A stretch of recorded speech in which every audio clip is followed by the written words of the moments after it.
اتفاق سے ادھر ہی پتہ چلا کہ ماہرین کے طور پہ وہاں کی حکومت نے ہمارے چیف الیکشن کمشنر صاحب کو بھی بلایا تھا، تو وہ گئے اور وہاں شاید انہوں نے السلام علیکم ویورز، امید کرتا ہوں کہ آپ سب ٹھیک ہوں گے، اللہ کی مہربانی سے میں بھی ٹھیک ہوں۔ میں ہوں عامر خان اور آپ دیکھ رہے ہیں AK نیوز اپڈیٹ۔ شیر افضل مروت پاکستان پہنچتے ہی اسمبلی میں دھواں دار تقریر، اسمبلی کو ہلا کے رکھ دیا، شہباز شریف کی چھٹی، حکومت کچھ گھنٹے کی مہمان، دیکھیں سب اس ویڈیو میں۔ Thank you mister speaker. سب سے پہلے آذربائیجان گئے تھے پارلیمنٹری ڈیلیگیشن، وہاں الیکشن ہو رہے تھے، جو 1 تاریخ کو الیکشن ہوئے، جنرل الیکشن 125 ممبر پارلیمنٹ کا الیکشن ہوا۔ یہ سینٹ اور نیشنل اسمبلی کے ٹوٹل 7 ممبران تھے۔ اتفاق سے ادھر ہی پتہ چلا کہ ماہرین کے طور پہ وہاں کی حکومت نے ہمارے چیف الیکشن کمشنر صاحب کو بھی بلایا تھا، تو وہ گئے اور وہاں شاید انہوں نے ٹاکس کی۔ ان کی جو ماہرانہ خدمات سے مستفید ہوئے آذربائیجان کی حکومت، اور بڑی اچھی بات ہے، ہمارے پاکستان میں بھی چیف الیکشن کمشنر نے تاریخ میں پہلی دفعہ ایسے ٹرانسپیرنٹ الیکشن کرائے کہ پوری دنیا میں جو ہے جے جے کار ہو رہی ہے، آفرین کی صدائیں آ رہی ہیں۔ اور دوسری بات، پوائنٹ آف آرڈر میں اس ریلیونس میں کل ایک ایکسپریس ٹریبیون میں ایک خبر آئی ہے شہباز رانا کی، اور بڑی ہی ایک فکر کو جنم دینے والی خبر تھی۔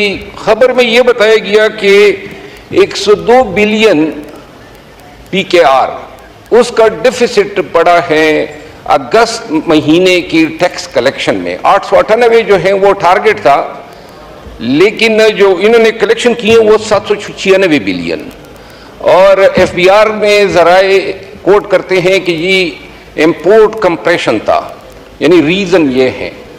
گزارش یہ ہے کہ یہی FBR 2007 کے ایک SRO کا فائدہ اٹھاتے ہوئے صرف 2023-24 میں انہوں نے 200 ارب روپے کی ٹیکس چھوٹ دی ہے اس ایکوپمنٹ یا میٹیریل کے امپورٹ میں، جو رشکئی جیسے جہاں پہ اکنامک زون ڈیولپ ہو رہے ہیں۔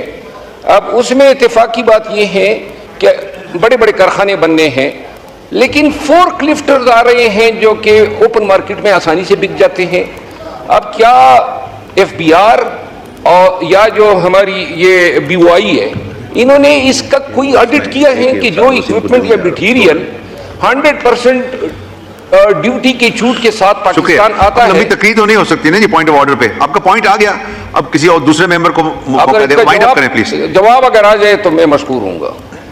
شاہد صاحب کو ریکویسٹ ہی کی تھی کہ منسٹر صاحب ان کو جی سوال کریں، سپلیمنٹری کوئسچن۔ جیسے میں شاہد صاحب کو بھی ریکویسٹ کی تھی کہ منسٹر صاحب کے ساتھ وہ بیٹھ جائیں، کرک کے ایشوز ہیں تو وہ حل ہونے چاہیے۔ میرا صرف سوال یہ ہے، اور میں کوئی پولیٹیکل پوائنٹ سکورنگ نہیں کر رہا، لیکن یہ ہمارا ایک المیہ آنریبل ڈپٹی اسپیکر صاحب رہا ہے کہ مسلم لیگ نون کے اور پیپلز پارٹی کے ٹائم پہ جو IPPs کے معاہدے ہوئے، اس میں آج ہم سب بشمول یہ اب ان کو سمجھ نہیں آ رہی کہ اس سے ہم ملک کو کیسے نکالیں۔ جو براڈ فگرز ہیں اس میں تھوڑی بہت غلطی ہو سکتی ہے، منسٹر صاحب آپ چونکہ اسپیشلسٹ ہیں، آپ کو زیادہ اس کا آئیڈیا ہوگا، لیکن اراؤنڈ 48 کے 28,000 میگا واٹ ہماری کیپیبلٹی ہے بنانے کی۔ کوئی ضرورت ہماری 28,000 mega what, under 30,000 mega what کے قریب ہے، لیکن ہمارے سسٹم میں کیپیسٹی صرف 23-24,000 اٹھانے کی ہے۔ اس پہ بھی کام کی ضرورت ہے کہ اگر آج ہماری یہ IPPs یہ 48,000 یا 45,000 میگا واٹ بجلی بنانا شروع بھی کر دیں تو بدقسمتی سے ہمارے سسٹم میں کیپیبلٹی نہیں ہے کہ اس کو سسٹین کر سکیں۔ اس طرف آپ پہنچے، سوال سے زیادہ سجیشن ہے۔ آنریبل پٹیل صاحب نام لیا تھا کہ ان کو بھی موقع مل جائے بات کرنے کا۔